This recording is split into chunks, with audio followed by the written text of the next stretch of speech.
Welcome to my channel. شروع کرتا ہوں اللہ تعالیٰ کے نام سے جو بڑا مہربان نہایت رحم والا ہے۔ رسول اللہ صلی اللہ علیہ وآلہ وسلم نے فرمایا، جو کوئی شب قدر میں ایمان کے ساتھ اور حصول ثواب کی نیت سے عبادت میں کھڑا ہوا، اس کے تمام اگلے گناہ بخش دیے جائیں گے، اور جس نے رمضان کے روزے ایمان کے ساتھ اور ثواب کی نیت سے رکھے، اس کے اگلے تمام گناہ معاف کر دیے جائیں گے۔ رسول اللہ صلی اللہ علیہ وآلہ وسلم نے فرمایا، جب رمضان کا مہینہ آتا ہے تو آسمان کے تمام دروازے کھول دیے جاتے ہیں، جہنم کے دروازے بند کر دیے جاتے ہیں، اور شیاطین کو زنجیروں سے جکڑ دیا جاتا ہے۔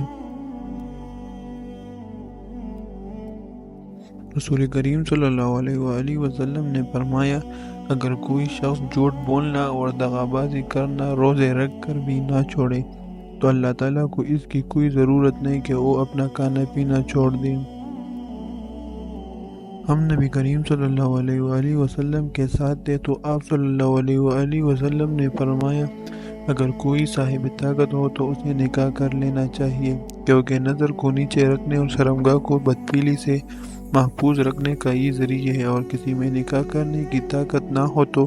اسے روزے رکھنے چاہیے، کیونکہ وہ اس کی شہوت کو ختم کر دیتا ہے۔ رسول اللہ صلی اللہ علیہ وآلہ وسلم نے رمضان کا ذکر کیا تو فرمایا، جب تک چاند نہ دیکھو روزہ شروع نہ کرو، اسی طرح جب تک چاند نہ دیکھ لو روزہ موقوف نہ کرو، اگر ابھر جائے تو 30 دن پورا